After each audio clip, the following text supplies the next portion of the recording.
सच्चिदात्मने सर्वान्तरात्मने श्रीमद् वेङ्कटेशाय मङ्गलम्। स्वतः सर्वविदे सर्वशक्तये सर्वशेषिने सुलभाय सुशीलाय वेङ्कटेशाय मङ्गलम्।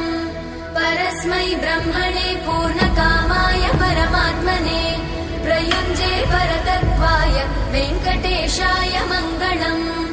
आकालतत्त्वमशान्तमात्मनामनुपश्यताम् अतृप्त्यमृतरूपाय वेङ्कटेशाय मङ्गलम्। प्रायस्वचरणौ पुंसां शरण्यत्वेन पाणिना कृपया दिशते श्रीमद् वेङ्कटेशाय मङ्गलम्।